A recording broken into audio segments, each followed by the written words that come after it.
You're listening to TCR Radio. So thank you for coming along. Thank you for coming to the Tiverton Literary Festival, the third year, and this the opening night. And both Jane and I are Devon people, and we are committed to supporting our county, aren't we? We are. So it's a pleasure to be here. And congratulations on the festival as well, because it's a great asset to Tiverton and Devon, and it's growing and growing, so that's great. And tonight, happily, we've got one of Devon's, and indeed the UK's premier authors, a best-selling author. Oh, don't get all coy. You know I'm a journalist, and we never lie, do we? A best-selling author with a fascinating story to tell. So, ladies and gentlemen, would you please welcome Jane Corrie? Thank you. Thank you very much for asking me. Now, the first question, I'd better start with a confession, really. So prepare yourselves for this. Jane has done time in prison. And not just in prison, but in high security prison. That's true, isn't it? Yes, it was a male prison. Yes. Now, for those of you who are a little puzzled by this, I'll let Jane take up the story because it's fascinating. Please tell us. Thank you very much. Okay. First of all, can you all hear me at the back all right? Yes? My voice is going slightly. For 2 days a week, I look after my granddaughter. And those of you who get the Telegraph, I'll confess here I'm the anonymous granny on the granny column. I was outed in the second week. If my voice is a little weary, it's because I've been running around after 17-month-old Millie. How did I come to be in prison? Well, let's just say, going back a bit, my background is in journalism. I worked for lots of women's magazines and also the Times and Telegraph at different times. And I always saw myself as a fairly law-abiding citizen. The worst thing I probably have ever done in my life is to park on a double yellow and then discovered my MOT was out of date. So I'm quite a good girl, or I like to think of myself as a good girl. And then when my 27-year-old marriage ended, I found myself in need of getting regular income as opposed to the freelance journalism that I had been earning quite happily for the previous years while bringing up my 3 children. And so when we moved, well, my youngest son and I moved to our new home, our neighbours said to me, you do get The Guardian, don't you? And I said no. And they said, well, you've got to get The Guardian because they have on Mondays a media arts page. And I hadn't applied for a job for about 30 years. And I opened that paper, and I do believe it was meant, because there it said, wanted, writer in residence for a high-security male prison. And it happened to be a prison which actually wasn't that far away from the house that I'd left. So again, it was all kind of, is this happening? Is this meant? So I didn't like the idea, but the money that they were offering was exactly to the pound what I needed. Okay, to a pound. So I applied, hoping I wouldn't get it, thinking, well, at least I can say I tried. And to my horror, I did get it. And when they rang and said, let's do it, I was very frightened, because during my interview, when they'd shown me around, I'd been introduced to what I could only describe as exactly the kind of man I thought would be in prison. Huge tummy, came very close up to me, wanting to know why I was there. In a male prison, if you're a woman, well, there are women officers, but you still stand out a little bit, actually. And so, and this man completely freaked me out, and the whole atmosphere of prison freaked me out.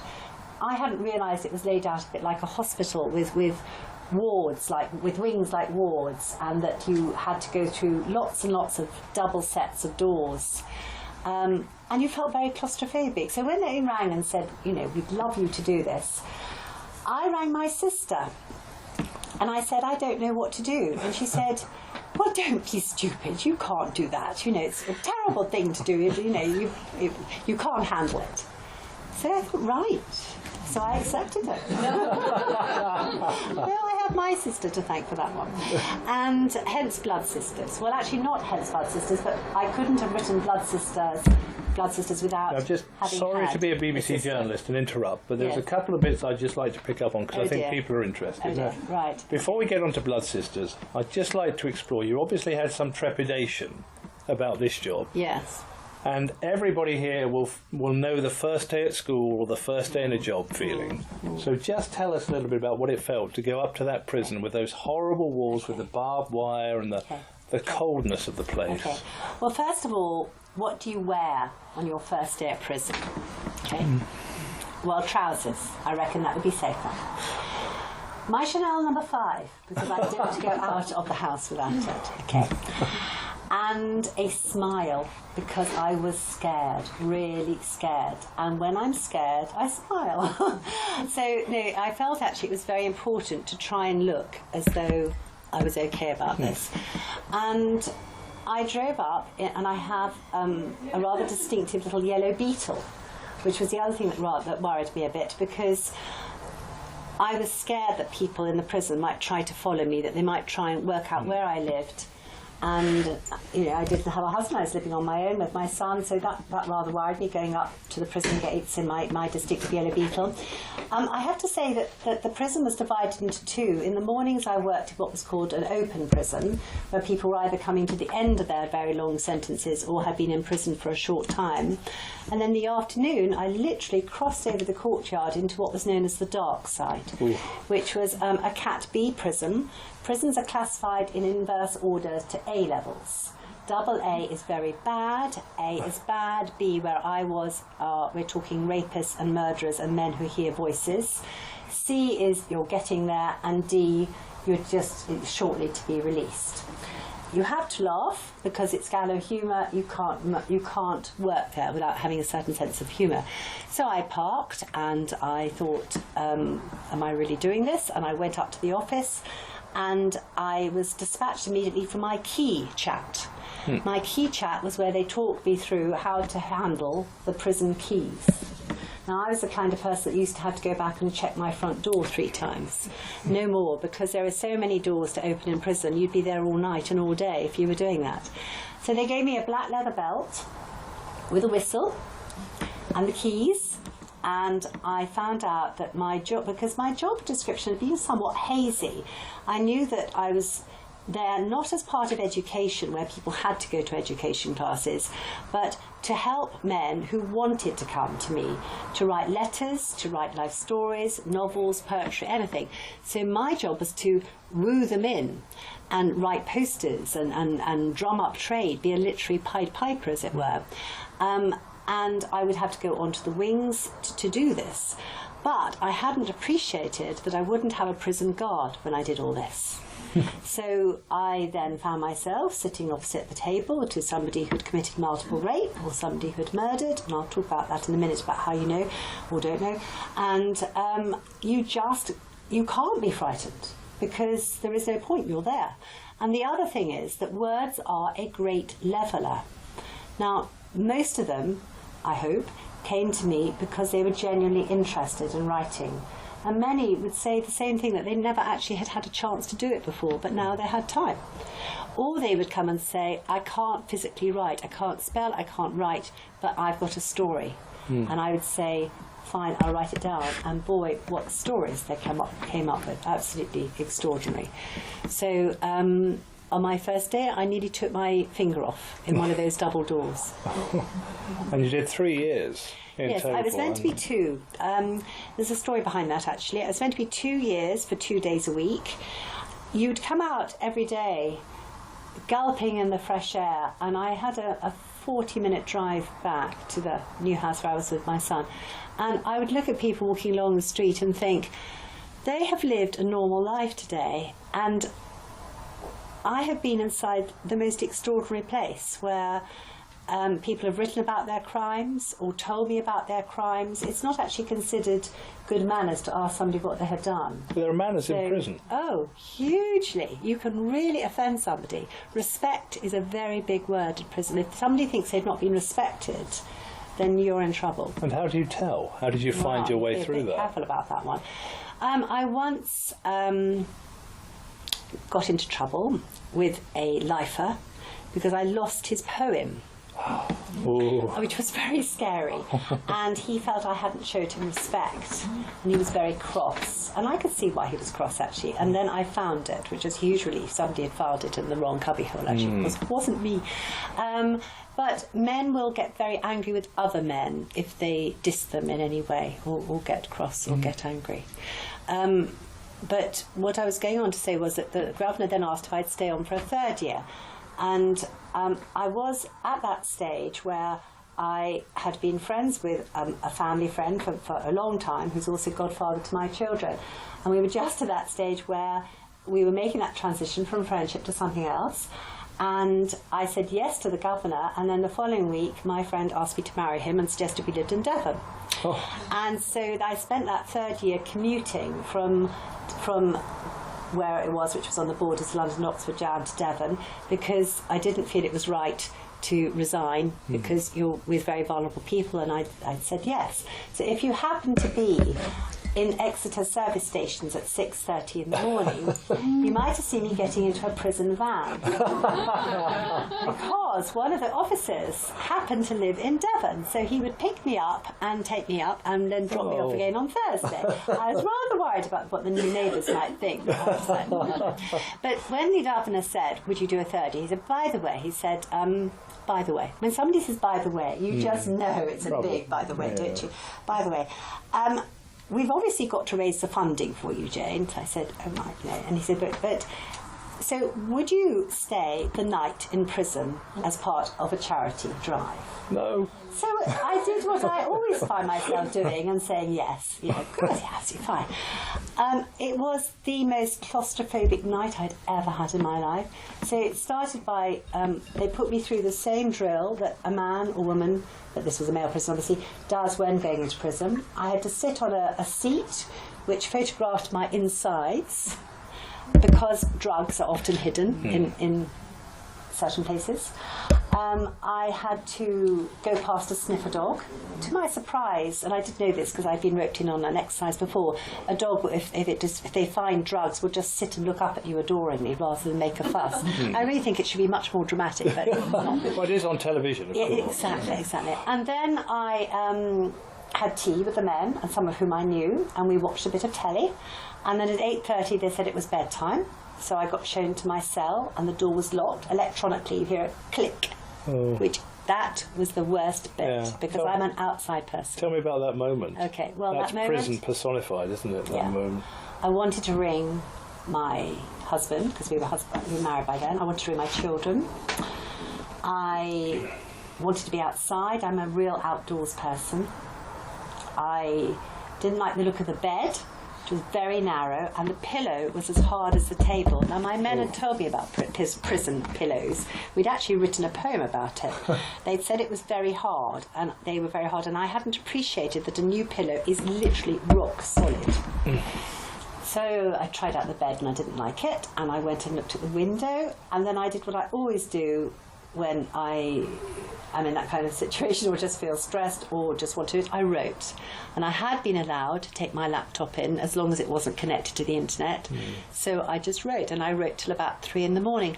And at one stage, footsteps came down outside, and this it was one of the prison officers, and he said, "I can hear tapping."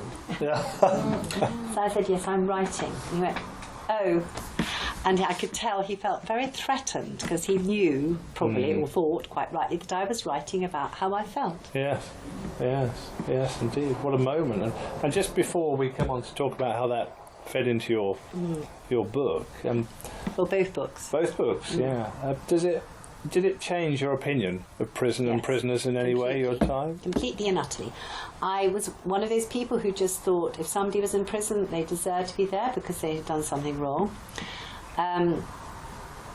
When I went for the interview, the governor, by the way, I completely fluffed the interview, which was why I was so surprised to get the job. But when I went to the interview, the governor said to me, there will be some men here who actually shouldn't be, but for that particular crime that they've been caught for. But they might well be they might well deserve to come here for a crime that they got away with.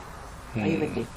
He also said to me, don't worry about the murderers, and I don't mean to sound flippant here. I don't mean to sound flippant, because you have to remember, I had to remember, that each of these men that I was with had ruined somebody's life, ruined families forever. And you have to keep reminding yourself that, because actually that maternal part of me wanted to make it all better and help them right. But they had actually... Even with people like that? Yes. So the governor said to me, don't have to worry too much about the murders. They usually only do it once, and then to their wives. Okay, so bearing that in mind, what was your question again? I was just thinking how wildly reassuring it was, and they only usually do it once. Yes. And mostly to their wives. You must have felt much better. Yes, at that I did, point. much better. Yes. No, you asked me if it had changed my view on prisoners. Okay, so what it taught me was that a prisoner does not, or many of my men did not look like that first person I saw at the interview.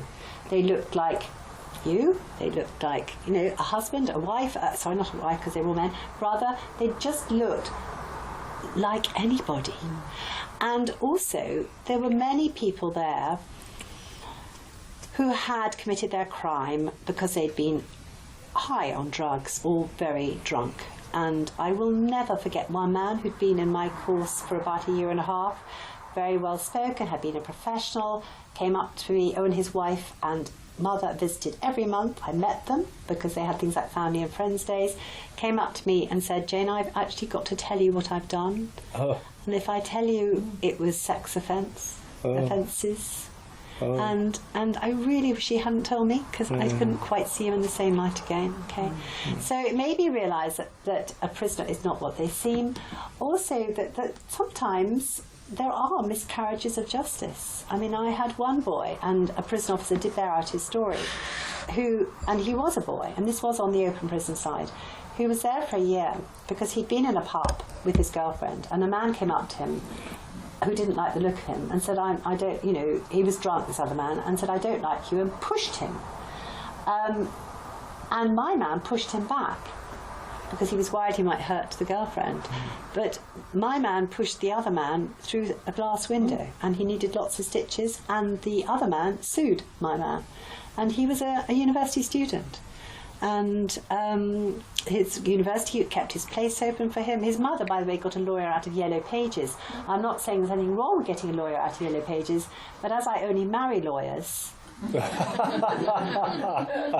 only counting two, I'm not sure that's the right way to do it. It might be fine, might be absolutely fine, but his particular lawyer had said to him, don't worry, there's no way you'll get set up. Maybe he was made an example of, I don't know. And then the other thing that really stands out is another young man who came up to me and said, I need to tell you why I'm here. And he'd been driving his car at 50 miles an hour instead of 40. Car came out of a side road when it shouldn't have done, right in front of him. So they were both at fault. And they T-boned, and the driver that came out died 5 weeks later. And my man was given, I can't remember if it was 1 or 2 years, not sure. But he said his sentence is knowing that he'd killed somebody. I mean, how do you live with that? Okay, very difficult. And his mother couldn't get out of the house, etc., and he needed to tell me. So, yeah, stories like that, they never leave you. And they then feed into your books. Yes. So explain to us what the process was and where the ideas came from and how it all worked together. Okay. So when I was working in the prison, I didn't really want to write about it. It didn't seem quite correct. And I certainly didn't want to base my books on any particular person, obviously, for various reasons. When I left, when we as I said, we'd been down here for a year, and they did actually ask me to stay a 4th year, and I thought, I'm never going to escape. So I said, no, thank you, but no. I already had this idea about a young woman lawyer set in the year 2000 who's just got married, who is asked by her rather hard boss to go into prison on her first day back after honeymoon and speak to a man who had been there for some years as because he'd been convicted of murder, and he wanted to appeal against his sentence for murder. Lily is the lawyer who goes in, and she finds herself drawn to this man, not in the way you might expect. That was something that people warned me about before going into prison. You know, I have friends who make jokes about not falling in love with a prisoner, and I thought, how ridiculous. Now, I'm not saying that by being single I would have done, but there is a certain charismatic appeal from some men, which I can kind of vaguely understand why you hear of these stories between outside people who go in to visit. Now, Lily feels this, but as I said, it's it's not perhaps the way you might think. And Lily tells her story in alternate chapters, and Carla tells her story in alternate chapters. Carla is a young Italian girl. She's only 9. She lives with her single mother in the same block of flats as Lily and her new husband. And the book fasts forward 15 years in the middle of the book, and Carla grows up. I wanted to explore the relationship between first and second wives, as well as prison. By then, my first husband had married again, and I get on perfectly well with his wife. We're all very civilised, because I think you need to be nowadays. But it's an intriguing relationship between first and second wives, as any of you who are in that situation might know. And that's something that I wanted to explore. Why do you think that appealed to you? Well, I think as a journalist, and I think you would understand this, we write best about what we know. And I could not have written that book without having been married, preferably twice, which I am, and without having been inside a prison. And in fact, another writer rang me about 2 months ago and said that she was setting her book in a prison and could I tell her what it was like? And I just said, you've just got to go and spend some time there. My next year's book is set in a women's prison. That Blood Sisters is partly in a women's prison, but I wanted to do some more research. So I got a very big women's prison near Heathrow to let me in for a couple of days. So I write best about what I know. And the theme of families is an important one to you. Hugely important. When I was a little girl, from as long as I can remember, I always wanted to write novels, stories. I still have little scribblings from when I was 3 or 4. And my ambition was to write novels, have lots of babies, and live by the sea. And I lived in Harrow, about as far as from the sea as you can get. I wanted to live by the sea. And the idea of the husband was a bit shadowy. Okay, I wasn't quite sure where the husband was going to fit in, but that's what I wanted to do. So, yeah, that's about it, really. What is there? When I write, I tend to write a lot about justice. And much of that is influenced by my experience covering the courts and seeing so many people who are victims being treated like criminals and criminals being treated like royalty. And it kind of bubbles up within me that I have to release it in ways that... I like that ringtone. Don't worry, that's a good ringtone. If that's my editor, I'm busy tonight. I think as a writer you're sometimes hit by certain things, and for me it is that, the victims suffering, even though they've already been made victims, yet again suffering by the courts, and I think that's why that comes out of me.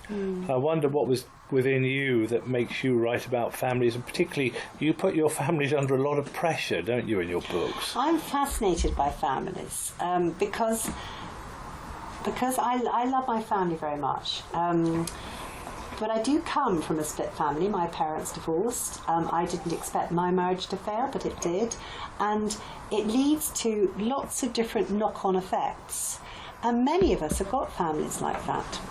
I bet there are lots of people in this audience with extended families. And I wanted to put a normal, if there is such a thing, family in a situation where one of them made a split-second wrong decision that could completely change their lives. So when people say I write crime, I don't feel I do, really. I write domestic noir, black domestic stuff, which crosses onto the wrong side of the law.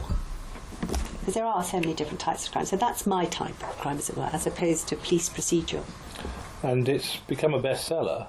Your first novel. Very exciting. Yeah, very. Of course, it's very exciting. Yes, that was. Could you ever explain or understand why it appealed to so many people? Well, I think the title helped because people thought, "My husband's wife? How can that be?" And I have to confess, I have a very good writing friend, and I was running some ideas past her. I was at that stage where I had 3 different ideas in my head, and I said, and I told her about this one, and I was going to call it My Husband's New Wife, and she said, no, call it My Husband's Wife. So, you know, I do like to credit Kate. I think the title got people. I think the fact that it had 3 wedding rings on the front, people are always interested in marriage, and I think people are really interested in prison. They want to know what it's like. And they're slightly surprised to find that I was in one for 3 years. Yeah. You know, I do get comments I think the like folk that. here were slightly surprised, weren't you, to And, start with? by the way, I'll tell you a very good tip to clear a railway carriage. I was probably my last year at prison, and I was sitting on the tube actually next to a friend, and I said, well, when I was in the prison last week, and the man next to me got up and moved. So, okay. Very handy. Yeah. Well, let's talk a little bit about your new book, and we are privileged tonight because the new book, which we have here, Blood Sisters, is not even released yet, not released for another week, is it? Yeah. But Jane and I had a little chat before we talked to you tonight, and in the traditional manner of journalists, I pushed and prodded and hassled and harried her until she eventually capitulated. And you're going to read a little bit for us Yes, tonight, I am. aren't you? So this is a world first Yeah, it is actually. here in Tiverton. I know you have world firsts here all the time, but just indulge us. Tonight is a particularly special one. So would you mind just telling us a bit about the sequel, Blood Sisters? Absolutely. It's not actually a sequel. It's a standalone, except that I have fun and games with Lily, because rather like Mary Wesley, I don't like to leave my main characters behind, and they have little cameo roles. So Lily makes a cameo role because I didn't want to leave her behind. I like telling stories from the point of view of two people and from the point of view of strong women. There are men in it as well, by the way. And the story is told from the point of view of Alison, who is a stained glass artist and applies for a job as an artist in residence of an open prison. You know that Alison has got issues in the past and you're not quite sure what. And you also know that she deeply regrets something in the past. And she refers to a sister and a gravestone. And you feel sorry for Alison. You want everything to be okay for her. And the alternate chapters are told by Kitty. Now, you always get people who will read advanced copies and give reviews. And people have been very taken by Kitty. Kitty can't walk and she can't talk. She's in a home and she doesn't know why she's in a home, although people do talk about the word, they use the word accident around her, but she's not entirely sure. She knows and understands much more than people think, although her memory, as I said, comes and, well, it doesn't really come and go, it's pretty blank until something very dramatic happens to Kitty in the home, which I can't tell you because it's one of the plots twists. You don't know the connection between Kitty and Alison. Don't assume they're sisters just because it's called Blood Sisters. There's an anonymous voice that appears every now and then, which gives you clues that might lead you up the garden path or might be sending you in the right direction.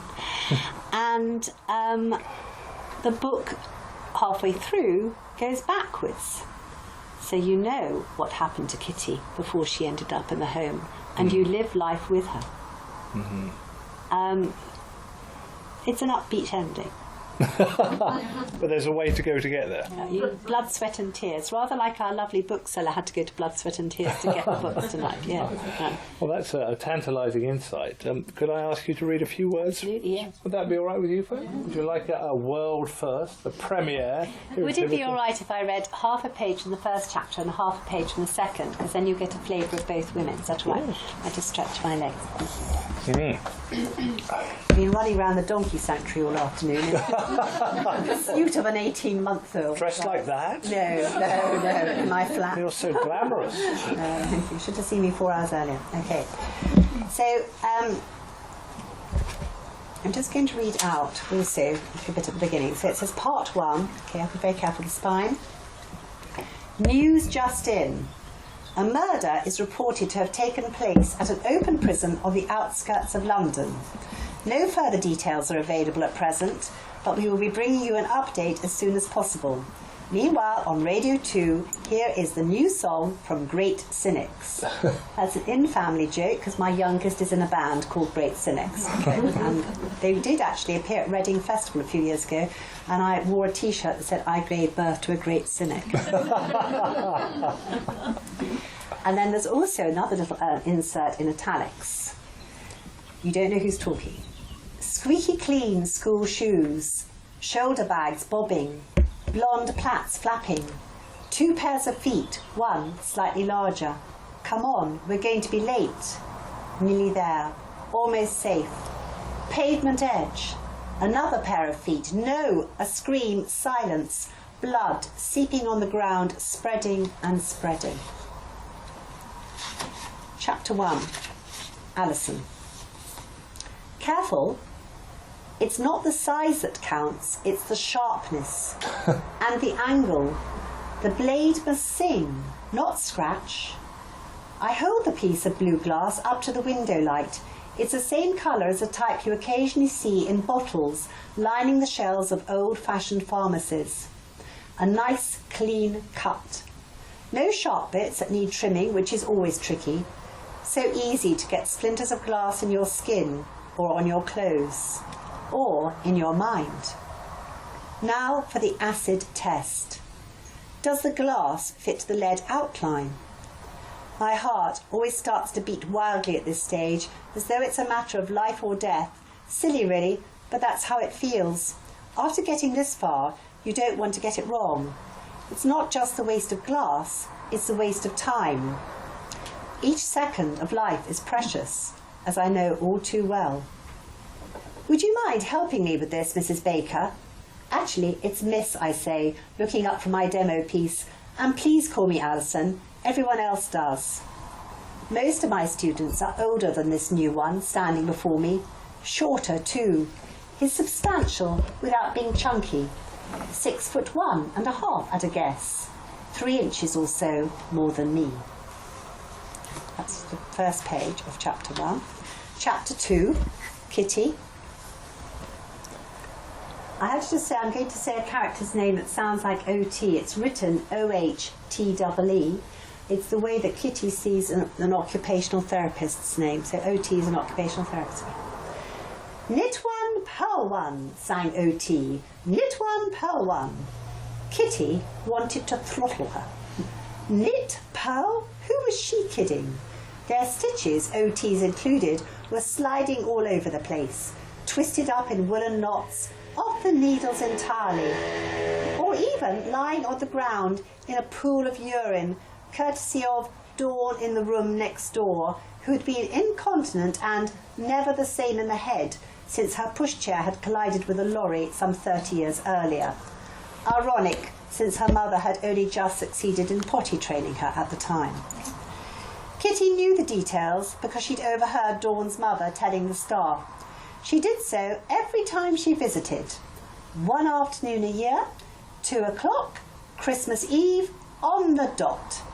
No one knew what Dawn's mother did during the rest of the year, but it sure as hell wasn't looking after her daughter. Knit one, purl one. O-T's chant was getting louder, as if volume might make up for the piss-soaked slip stitches and sheer inadequacy. You're going too fast, Kitty wanted to scream. My good hand can't keep up. Sometimes the other hand thought it could work too, but it never did. This was upsetting if she wanted to do something, but not if she didn't. Like now. Occupational therapy, or OT as the teacher gaily called it, was so boring. It wasn't just the knitting, it was the tying of the shoelaces. Left over right and right over left, or was it the other way round? So hard to remember. Kitty was pretty sure that she used to be able to do her shoelaces herself, but when she tried to pin down her memory, it kept breaking up into tiny bits, like specks of coloured dust in the sunlight. Ooh.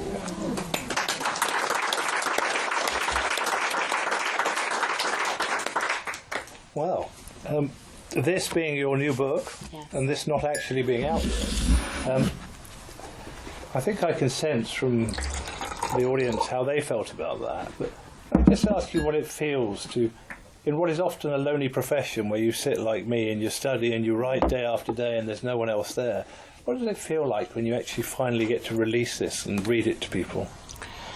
Well, I'm glad that I spent time during the revision process reading it out loud, because, and I do say this, I sometimes occasionally take students, I always say you must read it out loud because it looks all right on the printed, it looks right on the screen. you'll find some changes on the printed page, but when you read it out, it's different. So I'm a bit worried about that. But it's very interesting to see what people latch on to. And I heard a couple of gasps, and I'm so glad I heard that, when I got to the bit about Dawn's mother, only visiting once a year. Because although I knew about prisons, I needed to do some research into people who were in brain injury units. Now, my husband and I, or rather I have inherited this friend through my husband, he and his wife have a severely handicapped daughter who was born, like Kitty, unable to talk or walk. She has a great sense of humour. They live in the north and they come and visit us in Devon twice a year. And we have situations where we might take them to the pub and people might move away because the girl in question, I'll call her Alice, but it's not her name, will make a lot of noise and she'll laugh and chuck food around and do things, and they are dedicated, wonderful parents. I spent several days in lots of brain injury units, as I said, partly in Devon, also in other parts of the country, where you heard all kinds of stories, parents who couldn't cope, siblings who tried, also finding out that many people they think, possibly understand more than people give them credit for because of certain actions they might make at certain times, and also finding out that love does exist. People do fall in love in brain injury units. They do get married. I can't say any more. But, and these are issues that often we, as a society and people, we sometimes find uncomfortable or we struggle to talk about. Exactly. As are some of the other issues in your books, such as extended families, and everybody sometimes smiles, but beneath there's a tension. Quite. Why do you find yourself drawn towards these often difficult subjects to tackle? Because I want to help. As a journalist, I always used to try and focus on causes where hopefully my article might do some good. That's just the kind of person I am. I just want to try and do some good. But also, you asked me before how I felt reading it out loud. I feel it in the pit of my stomach here on behalf of all the people I saw in brain injury units, whose lives had been changed and whose families' lives had been changed, often through accidents or other issues. So there's a dark side of me, which I don't really want to recognise, but I think is there. And so I'm not frightened of tackling difficult issues. My next year's book is about somebody who suffers from a very severe health issue, although they look totally normal. I'm not going to say what it is. The book is called The Dead Ex. I got the title from a friend of mine, actually. We both saw her in the sea, and one day she turned up on this very snazzy bike, and her ex-husband had recently died, and she said, "Oh, it's The Dead Exes." So I said, "Oh, could I have that as a title, please?" That's a terrific title. Be my guest. It's called The Dead Exes. It's a terrific title. And my character, Vicky, who has this condition, and I say I can't tell you what it is, it's a condition that we need to tell the world about. And I feel very strongly about it. It's interesting because they are difficult subjects sometimes, but in my own books, the main character, Dan, he suffers from depression. Right. And as you know, many men will suffer from issues like that, but they won't talk about it because we're trained from young days never to talk about, "Oh no, I'm fine, I'm strong, nothing happens." And of course, you know the consequent male suicide rates being very, very high, particularly in young men. And I wondered if there was, as with me, there was something about giving a voice to areas which are a little bit taboo and where people don't have a voice. And some of the most warming feedback in my life, my writing, is men getting in touch with me saying thank you for tackling the issue of depression, because I've suffered with it for years, never said anyone, and now I realise I'm not alone. And isn't that for you part of the writer's job, to walk into those areas where sometimes others fear to tread? Well, yes, it is. And can I just say, I love your books, and I think the whole thing about making people aware of depression is so hugely important. So I think you do a great thing there. But yes, I'm not scared to go where people fear to tread, and yet I would do anything rather than drive on a motorway. So I'm scared of certain things. Interesting. And not of others. And my children say that I'm terrible about flapping about small things, but when the big ones happen, I'm very collected, and that's when they get frightened, actually, because then I'm calm. I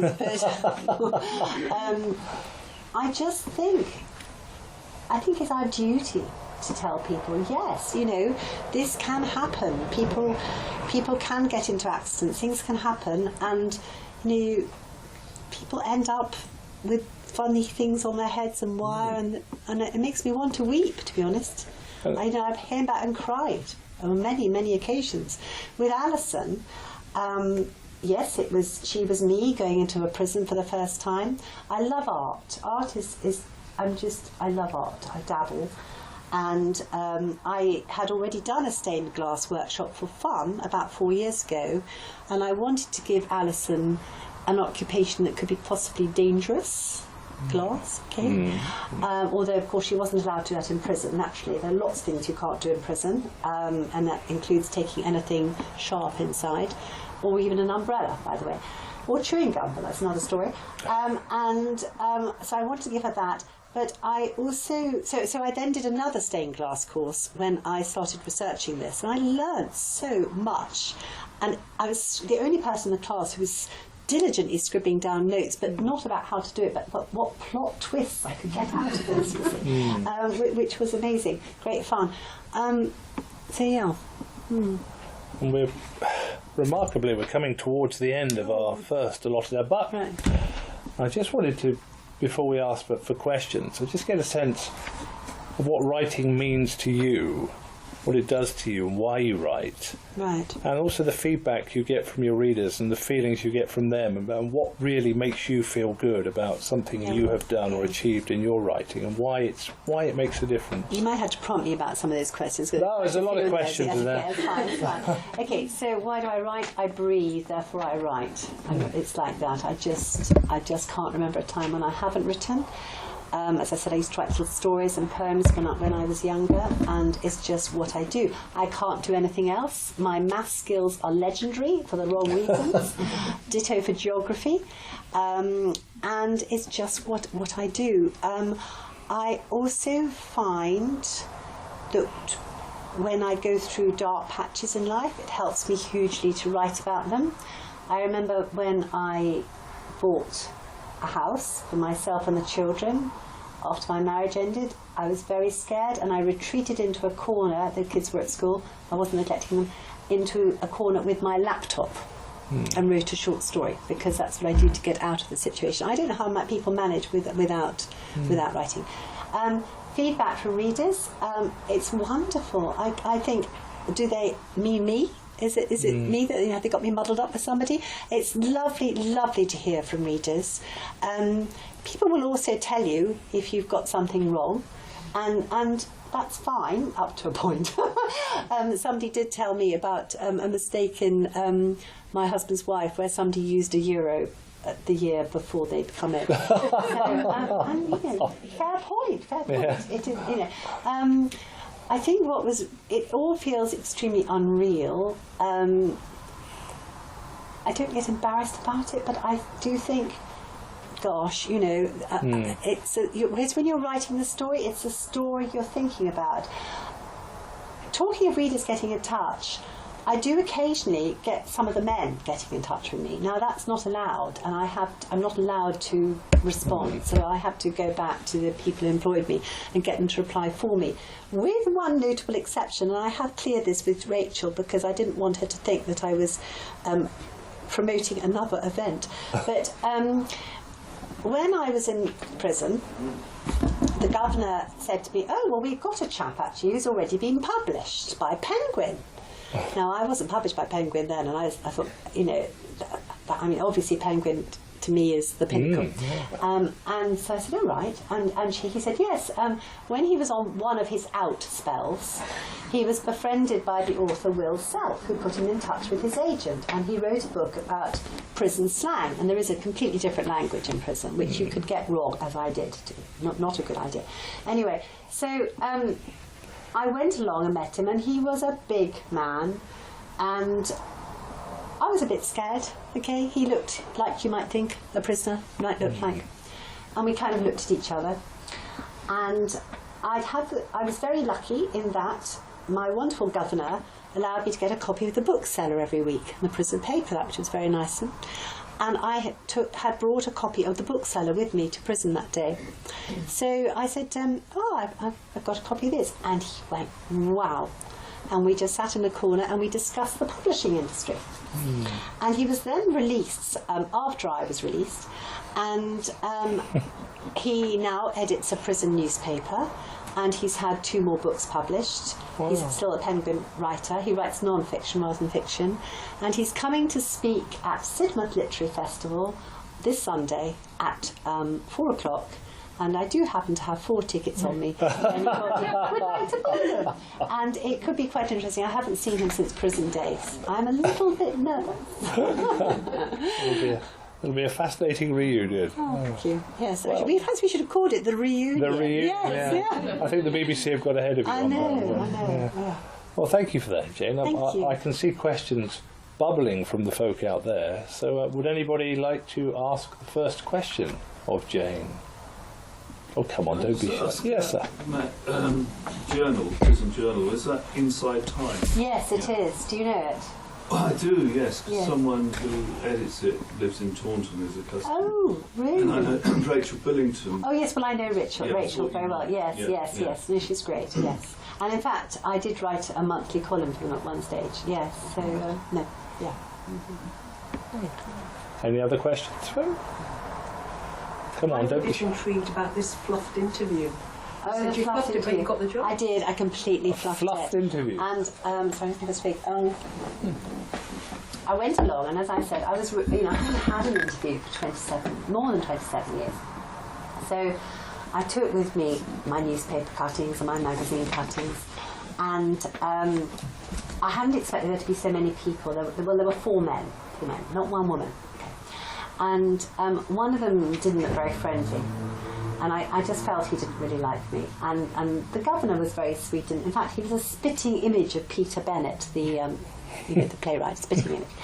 And the governor they said, why are you applying for the job? And I said, well, I feel I want to put something back into the community, blah, blah, blah. Which is true, I did actually, but I didn't tell them about... No, I didn't tell them that. I didn't tell them that. Okay, I didn't tell them that. But then the governor said to me, okay, so what would you do if you are running a writing exercise and an officer comes to the door and says, everyone out, it's an emergency. So I'm afraid when he asked me that question, I was still in teaching mode still. And I said, well, I'd get them to finish mid-sentence, because then when they came back to it, it's very easy to carry on. Thank you. So he looked at me and he said, by which time half the prison has escaped. And I thought, oh, silly woman, silly woman. So I completely relaxed because I thought I'd messed it up. And then when we continued talking and they were questioning whether someone, a woman with 3 kids, I hadn't mentioned I was divorced at that stage, was really going to be a safe bet to whether I was going to just leave if I didn't like it. So I said, actually, I've just got divorced and I need the money. But I said, but I am also committed. I do actually feel. I actually said, sounds a bit cheesy. I do go to church and I do believe that things are meant sometimes. I said, I actually said to them, I know this sounds silly, but I feel I'm meant to be here. Honesty, the best policy. And they nodded. And I do tell the kids, hard as it is, honesty is the best policy. And in a prison as well. In a prison as well, how ironic. I know, true. Any other questions, folks? I listened to the audiobook of the... My Husband's Wife. Did you? Thank you. I wondered what you thought. I really enjoyed it. I listened. I wasn't always completely concentrated on it, but it really helped me. It's very kind of you. I'm going to make a confession here. I'm too scared to listen to it. Oh. I did know that I had to do a Penguin podcast. You narrated it, did you? No. A really lovely actress who was called Lily Bevan narrated it. Very exciting to go up and see her do it. That actually, when you said what does it feel like when you read your book out loud, really exciting to go up to the studios and that are always run by these people at the same age as your youngest child. Yeah. It's amazing. Yeah. And they're so clever. And to see the actress through the glass doors. And so also very exciting hearing the audiobook for Blood Sisters. They sent me a list of actresses and said, do you have any preferences? Well, one was Amelia Fox and the other was Zoe Thorne. And I said, yes, love those two if possible. And to my amazement, they got both. And I went up and I met Amelia Fox, which was lovely, really lovely, very exciting. But I had to do a podcast for Penguin 2 weeks ago when they said, would I bring in 5 things that meant a lot to me, that inspired me to write. And I was interviewed by this very nice young man, mid-20s, baseball cap, who told me he was very modestly, he was a musician. And I said, oh yes, my son's in a band. Then I find out he's really famous. Oh Lord, anyway. And then, so I can't listen to it. Yeah, I'm too scared. Who was the musician? Paul Smith from Maximo Park. Apparently they were very big 10 years ago or so. Anybody heard of Paul Smith from No, me neither. Good, let's carry on. When I told the children, they all went, oh, Mum! So there we go. I feel a lot better now. You're amongst friends here. None of us have an idea who this man is. But I'm too scared to listen to it because I'm frightened that I might have said something that might, annoy ex-husband or something. Sure. And it's just a bit scary because there's nothing you can do about it. It's up there. Yeah. I thought if you do listen to it, it did sound really good. And the thing that you said, I hadn't really thought of that about when you're writing, about not necessarily thinking about saying it out loud. Yes. But the bit that I sort of remember is the bit that kept the repetition of every time she goes to the prison and has to go through her bag. And now there's a story. There's a story behind that. Okay, shall I just explain? When you go into the prison, you sign in every morning. There are certain things you can't take in, and they quite often remind you. And it could be anything sharp, as I said, like umbrellas, makeup, tweezers, obviously, sellotape, chewing gum, packets of sugar that can be used to make hooch. I didn't know what hooch was. I went to prison. It's an alcoholic drink, apparently. Now, the crisps was a bit of an in joke, because when I'd been in the prison for about 3 months, suddenly I found 2 prison officers at the door of my tiny little office saying, we need to search your room. So I said, and when I saw them, I was really worried. I thought something awful had happened to my family, actually, because you don't normally get people turning up to your, it was very formal, like being paid a visit by the police. So they said, and we want to look at your lunchbox. Right. And in those days I ate bread and crisps. I don't do that now, but anyway, I had sandwiches and I had a packet of crisps, and they said, are those the only crisps you've got? I said, yes. And they said, we heard you brought crisps, lots of packets of crisps in. And I said, well, I don't, but what if I did? Well, you might be using them to bribe the prisoners.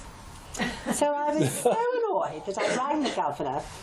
And I said, this is ridiculous. And he said, yes, it is. And I had a word with them. And they were kind of nice to me after that. But I did find that I had to get staff on side more than the prisoners, because if you see it from their point of view, they're spending all their day, marshalling and trying to make sure that nobody escapes, because that would look very bad on them if they did. And here's some, woman flouncing in, helping people write novels and short stories and poetry and goodness knows what.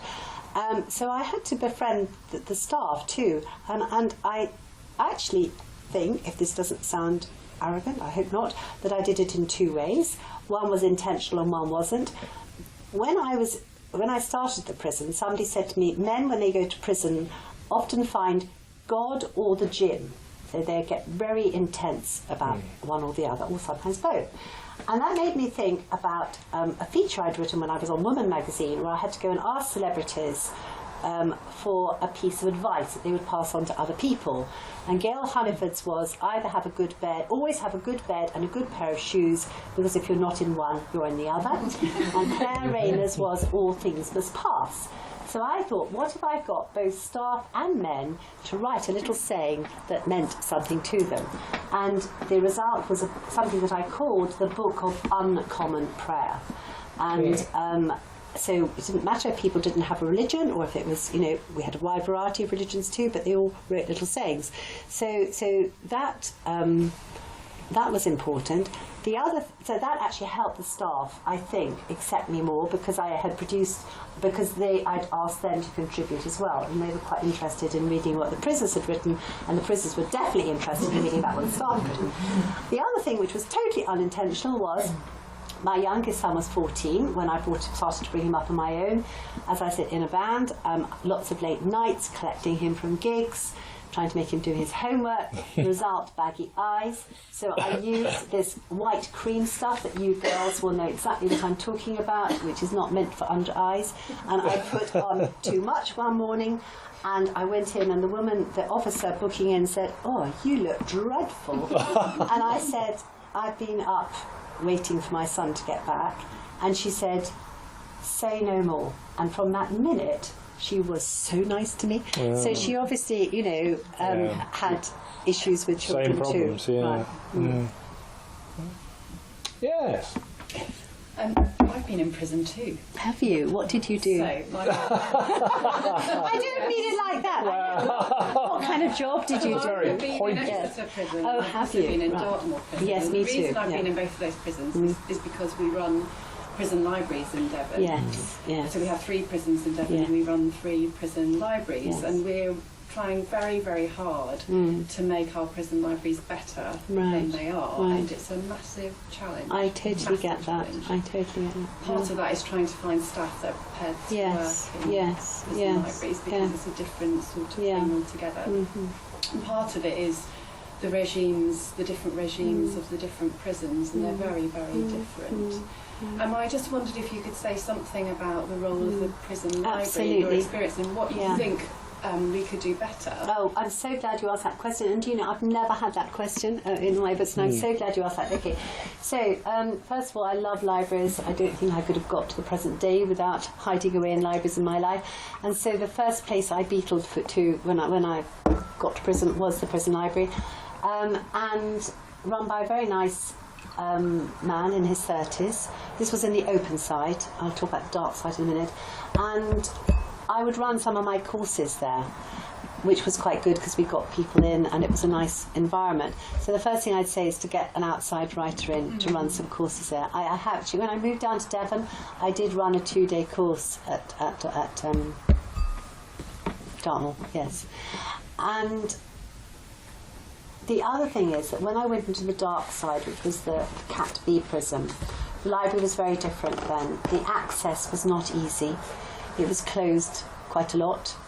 And the librarian wore a haunted look, really haunted. And prison gossip, and I don't want to put off any applicants. However, prison gossip was that he had been held hostage in a previous prison. But I don't know. That's what I was told. So, but it's like anything. I mean, I could have been held hostage. Anybody could have been.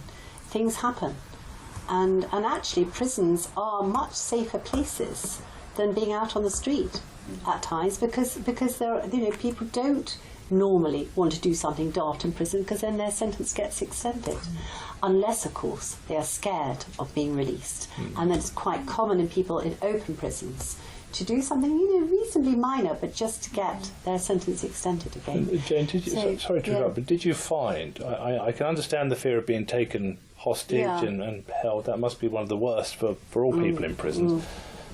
But you were slightly different from the warders and the prison staff. But did you feel that there was more of a sort of almost an affection for you, or a need for you, or just a bond with you because you could do something for them that others couldn't?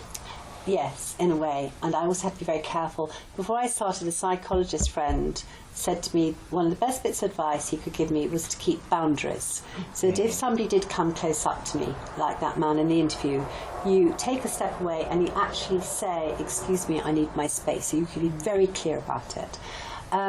Secondly, I was aware that I was a woman, and that these men had been in prison for a long time, and as I said, I held my groups without any officers, and on one particular day, the normal place that I held my group in wasn't available.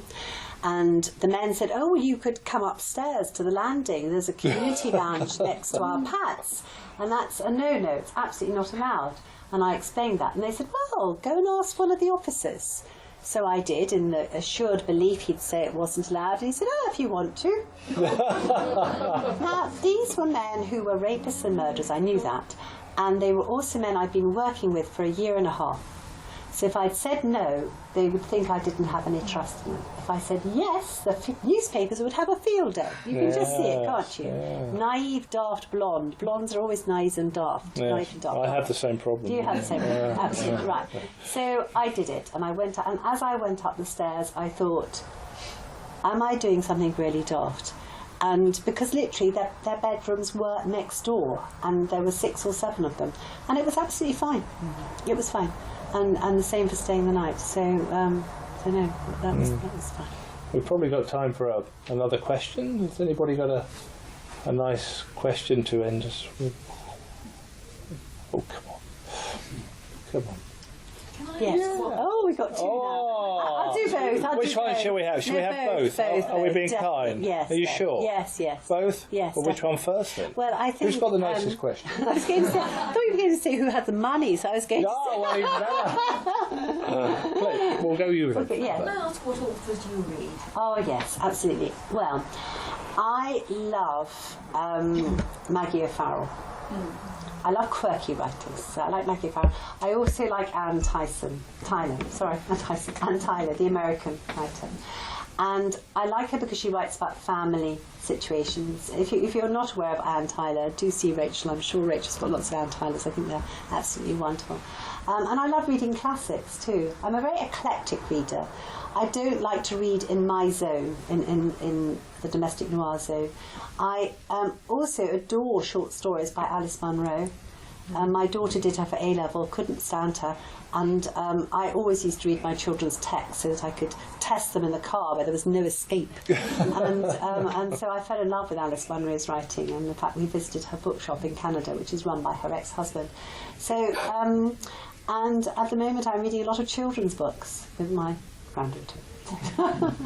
Yes. Final question. Thank you. Do your children read your books? Oh. Also, do you think any of your children will write themselves? And really good questions, like, okay. So, yes. Yes and no. 2 out of 3 have read My Husband's Wife. I squirm when I know they're reading them. I really do. And if they get to something that's remotely sexual, they go, oh, gross. Oh. I decided when I married again that I was going to make sure that my husband knew exactly what I wrote, because it was important to me that he knew about it. And I didn't actually show him My Husband's Wife before it was published, and he will pretend he knows what it's about, but I know he hasn't read it. But I did read out the final draft of Blood Sisters to him, because he was a lawyer. He's retired now, and he's extremely good at picking up inconsistencies, like somebody coming into a door when they've already been in it, or Tuesday following Wednesday because you've changed something. So he's really good at that. So he does know all about Blood Sisters.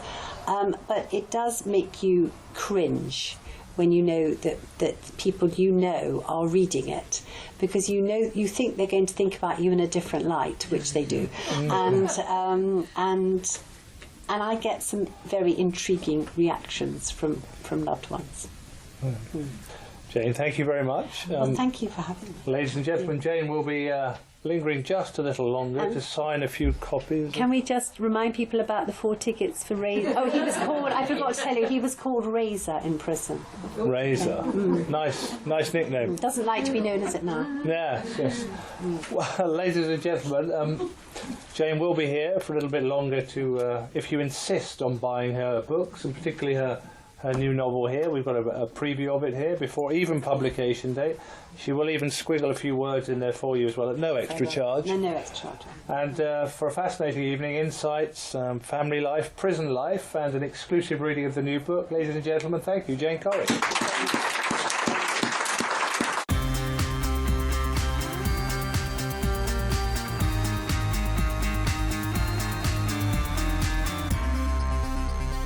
You're listening to TCR Radio.